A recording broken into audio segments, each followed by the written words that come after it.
Hey everybody, I am here today with what can only be described as a monster. If you see my wife doing the unboxing, she doesn't do as much as normal because she couldn't even, it's so heavy, she couldn't even turn it on the table. And if you saw, I had to give a little helping hand to push it out of the box. This thing, it must be about 145 pounds or so. I almost broke my back picking it up to put it on the table. I'm not as young as I used to be, so lifting 150 pounds was a little tougher than I thought, especially because it was a little bit awkward for me to grab. But we made it. I think my back is still somewhat intact. So let's talk about this. I mean, you guys know I'm kind of an Epax fanboy because I always feel like whatever they make, it's always been the highest quality. Even when they started, cheapening down and making the the plastic covers on some of their newer stuff, the guts of the machine, the way the machines print, it's still Epax quality. So now I get this big beast. Oh, full disclosure, Epax sent this to me to test. That will, as you guys know me, it will not influence my review at all. I could care less. In fact, this thing's so big and I have so many printers, I have to try to find a home for this one somewhere in my house. I mean, it is humongous. So, normal build plate.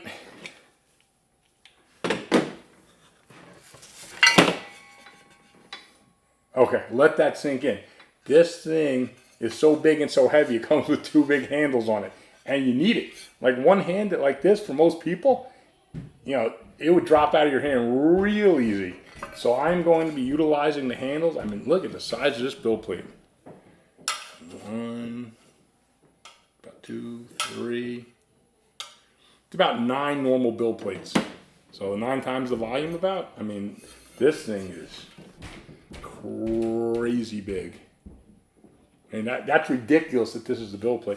I mean, I have to check because I have the Piopoli Phenom, and I guess the build plate must be about, I have to measure. This actually even looks bigger to me than my Phenom build plate, if that's possible. I mean, this thing is just, I can't get over how big this thing is. Now, you know what's interesting? And see, Epax, one thing Epax does and why I like them, they do such a good job. The slope on this build plate is actually pretty decent. For a build plate this size, it actually has a pretty decent slope to it. I mean, not much different than some of my smaller ones. Well, this one doesn't even, this one's totally flat. The reason this build plate's down here is because you give me a totally flat build plate, obviously I'm not going to use. I can't remember what machine this was from, but talk about a poor design. You want some nice resin pooling? Here you go, this kind of build plate. But this thing is just monstrous. So what else was in the box was the screw to tighten the build plate to the arm, 2 little screws for the vat.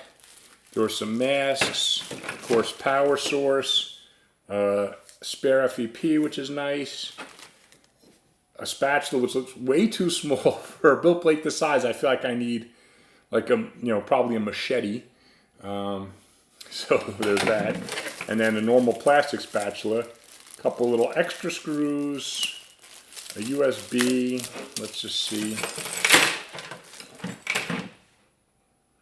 USB, see, it's Epax.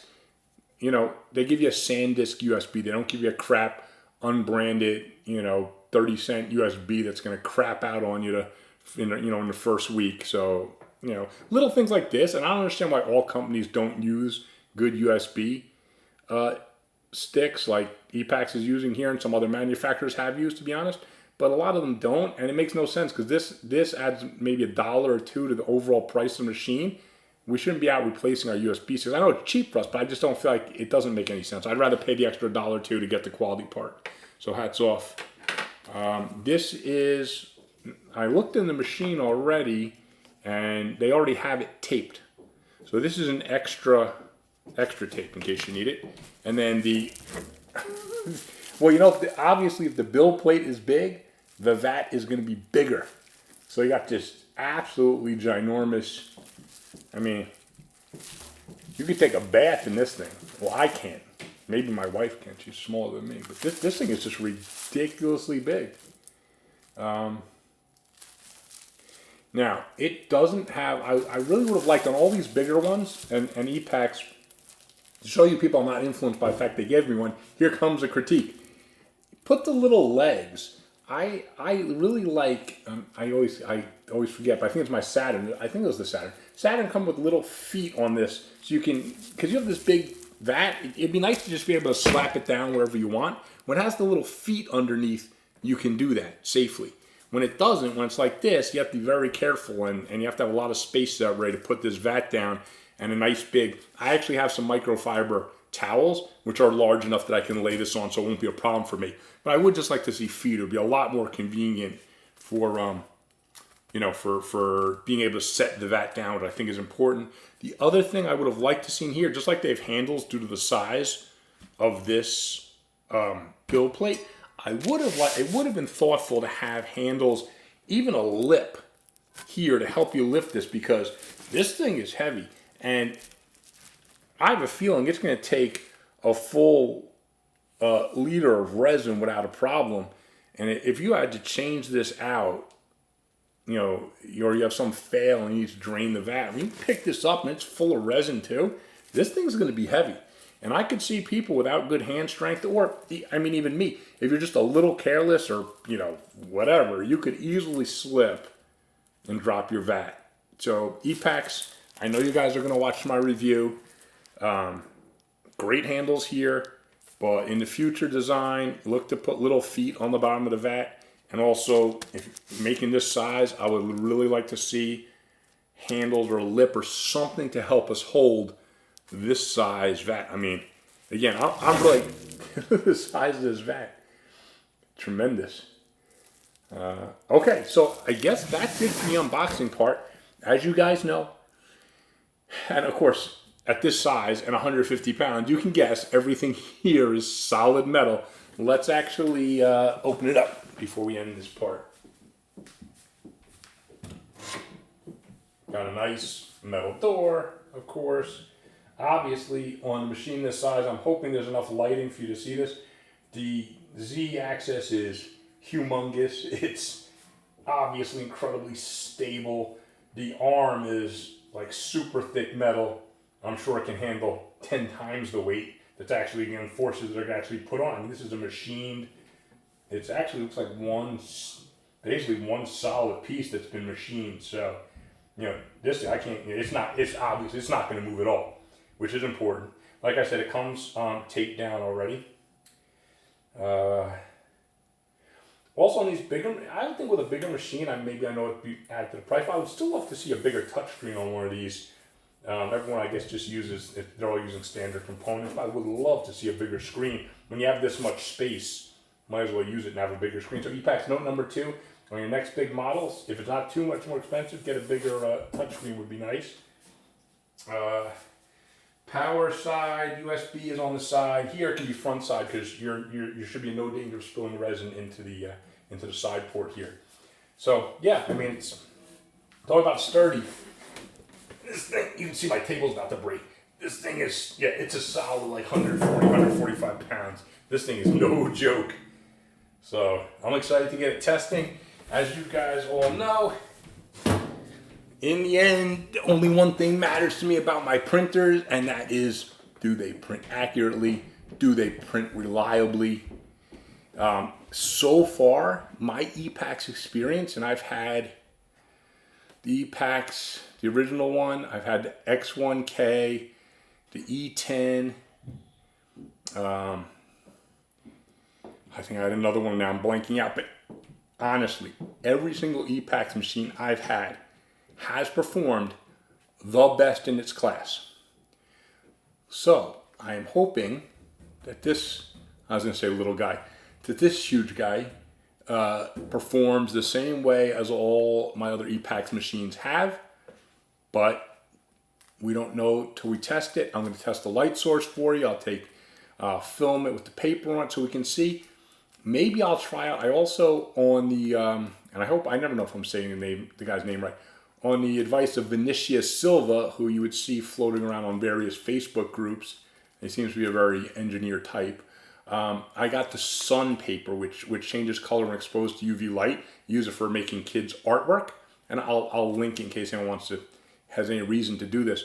But I'm going to test it with paper and film it for you. But I'm also then going to test it on this sun paper, which after multiple exposure by the UV light should show me even more accurately how is this light source, how even is it? Because especially at a size like this, if I want to fill up this humongous plate, that light source needs to be really good.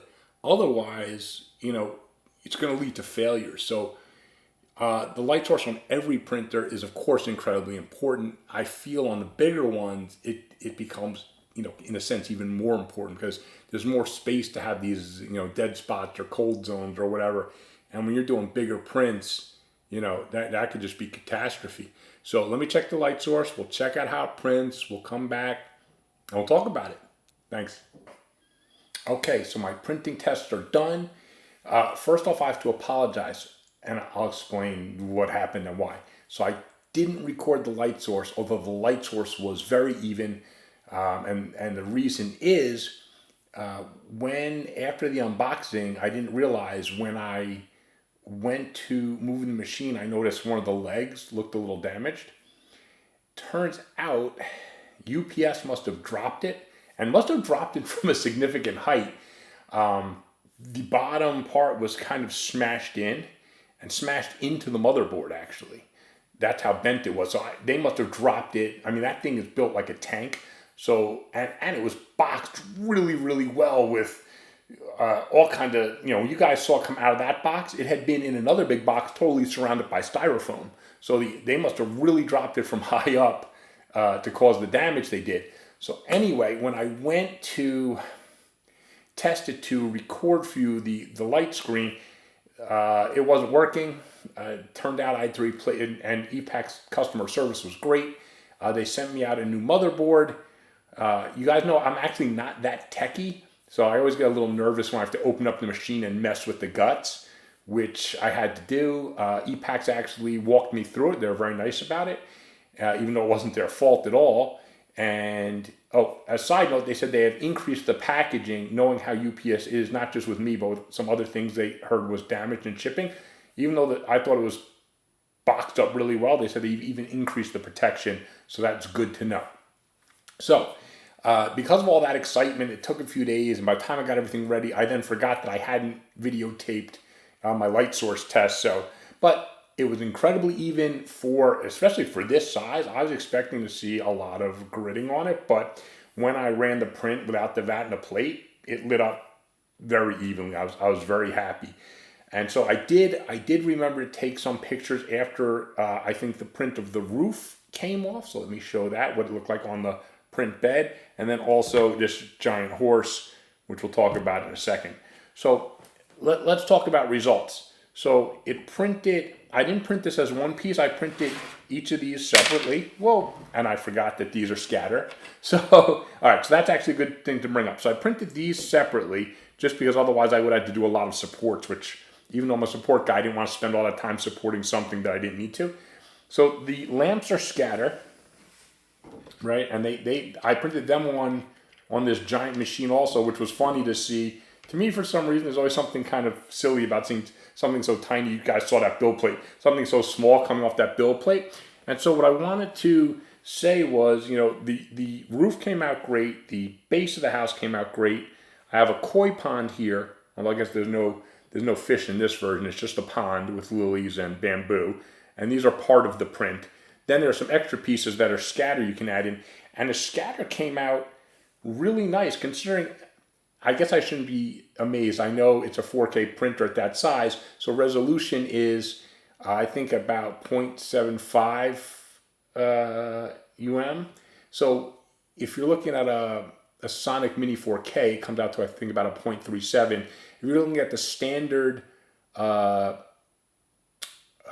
mono screen in the smaller size, like a Mars 2 Pro or something like that, then you're looking, I think, around 0.47 to 0.50 for resolution. So this is not quite as good as those small printers, but it gets the job done. Like, this stuff looks really, really good. You know, came out great, the small stuff, which I was surprised. I mean, printing this small little lily pad on there, again, it seems silly when I poked it, because I printed this flat on that huge bill plate. So when I went to scrape this off, this tiny little thing off that huge bill plate, but it came out pristine. Like, it looks really good, almost like it came off, you know, one of my other small, like the Sonic Mini 4K. Obviously the resolution is not as good, but it's not that far off. I mean, I wouldn't be using it to print minis, because that's, I mean, if you buy I guess you're mass producing, but in general, I would want this big one to make bigger things. I think most people using something this size, because that build plate I showed you was I didn't even realize how big, 15.1 inches. Oh, and to correct myself, because I kept giving different weights the whole time, the thing only weighs 125 pounds. Significantly more than my wife, which is why when she went to rock it, she couldn't even move the thing. But 125 pounds is still pretty heavy. But that 15.1 inch build plate, you know, it's for big cosplay, I would think. I mean, I can't imagine people like me printing minis are going to use it. Although, as you guys know, if you're following me on Facebook, I do love having my terrain be resin. I mean, this, as good as prints as I get off my Ender 3, it won't look like this. Like, this resin terrain just looks, I mean, it looks perfect. Whereas FDM, obviously, you know, you have a decent amount of work to do to make it look perfect. Whereas a resin print, I mean, really looks good. And then so after I did these three pieces separately and all the scatter, I wanted to do, it turns out, like I just discovered it. My sister loves horses. And I had this awesome horse sculpt. Here it is at, you know, in 36 millimeter scale. So it's full size horse from my Wukong Kickstarter. It's such an awesome sculpt. I decided to test the printer, I thought, let me blow this up and make a statue out of it. Now, I could have blown it up even bigger than this. I mean, this is pretty big for a print, I think. I mean, this wouldn't fit on any of my other printers except, I guess it would fit on my Piopoli Phenom. I don't think this is bigger than that, but this is actually bigger than the Saturn build plate or my Sonic Mighty or the E10. I could have gone even bigger, but like I said, since the X156 that I got, it is a color screen, not a mono screen. So that means it's still, you know, I just still do like, it's like OG printer. I still have to do, I think, 11 or 12 seconds per layer cure time, even with this array of fast. So even this size was a 30-hour print. So because I didn't want to do, you know, a 4-day print as a test, I figured this is kind of big enough that, you know, I get it. I'll see if it fails, if it doesn't fail. And what I did was I actually took, again, for the sake of time, what I did was I took this little guy, the supported version, and I just scaled it up, I think 500% or something like that. So I didn't reduce the size of the supports. If I'd resupported this, I would have put a lot thinner on than just blowing this one up, because by blowing this one up, some of them, you know, were 3 or 4 millimeter contact points, which I never would have done. But I just wanted to see how it worked, just blow it up 500%. It printed great. It left some damage, but I wasn't worried about that, because on this one I actually wanted to do some post-processing, which normally I don't do on resin prints. But this time I thought I would give it a sanding, and I put drain holes in the bottom. And I have some decent size, not huge, but I have some decent sized divots, because I just broke the supports off. Because like I said, I wanted to do some post-processing on this, because Uncle Jesse had a great video on post-processing using like a resin paste and stuff. Shout out Uncle Jesse, great guy, great videos. If any of you, I doubt this applies to many of you, but if any of you who watch my channel don't watch Uncle Jesse, I think you should, so go check him out. Anyway, he has a great video on post-processing, and I didn't mind for once, even though it kind of bothered me, I didn't mind doing a little bit of damage to my print because I wanted to do the post-processing techniques that Uncle Jesse mentioned in his recent video, which I'll link it so you guys can see. But he had some interesting stuff that I wanted to try. I never really sand my prints because I don't need to, but I figured let me sand it, let me finish it, and then I'm going to try to paint it up nice, like to make it into like a nice fake bronze statue, which I did before, and I'll show you pics of my, I think I did on the Gunslinger and the Spartan.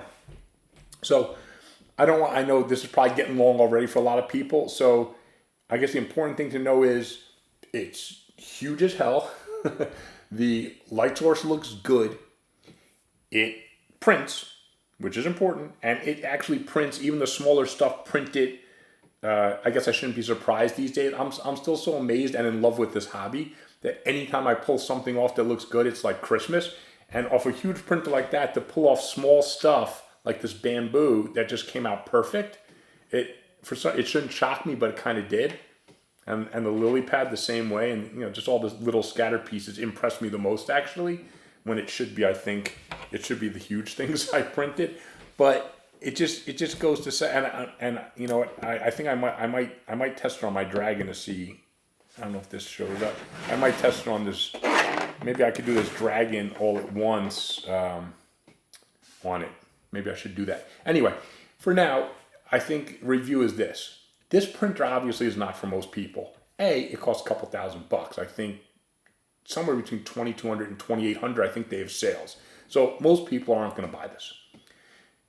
2, I think this is for people who really want to do big stuff, and has to be bigger than what you can do on the Saturn or the Mighty or the E10. So but the build plate, you saw the size of it. But I think when I really sit and think about it, I think it really applies to people who are doing like bigger cosplay and want resin for less post processing than FDM, and also, however long something takes on a resin printer, on FDM, something like this would take 5 times as long. So, something like this, which was, I think this might have been like a 5 or 6 hour print, resin, it would take me, FDM on my ender at this, you guys know I like to do a low layer height on my ender when I do it for a good result. It would have probably taken 2 to 3 days, and it wouldn't look like this. I'd have to do a lot of work to make it look this good. So this is for people with money who want to do really big stuff. And I mean really big. Like, I think I could have doubled the size of this and it still would have fit quite nicely on that bed. But again, I didn't want to wait an extra 3-4 days to make the review. Especially because at the same time, I had this sitting for like a month because I couldn't move it. I mean, it was like too heavy to bring inside my house and carry down the stairs by myself. So I had to wait for my son to come back from college. So anyway, I had this for a while. And in the meantime, Epax sent me something I'm really, really excited for, even more excited than I was for this. They sent me an E10, but with the 5K mono screen. So that's exciting. So it's a big, like 10.1 inch screen, which is pretty big, but it's 5K. So the resolution is still, I think, down to like 0.5 UM. So it's got the resolution of the small printers, not quite as good as Sonic Mini 4K, but as good as all the other small printers out there, mono screens, because it's a 5K mono screen that's 10.1 inches, I believe. So that's going to be my next review, and I'm really, really excited to do that review even more than this because it's going to have better resolution than this and still 10.1 inch screen. I mean, for me, that's a good size. Slightly bigger than the Saturn and the Mighty and and the normal E10, but with really good resolution, and it's a mono screen. So I'm really pumped to do that review. Anyway, that's it for this review. Hope you guys liked it. If you buy this, make sure you have someone else around to help you move it because this thing is heavy. Again, only 125 pounds, not 145 or 150 like I kept saying, because I guess when I was younger, that wouldn't have seemed so heavy. Now that I'm older, that 125 pounds felt like 150 pounds to me. But anyway, that's it.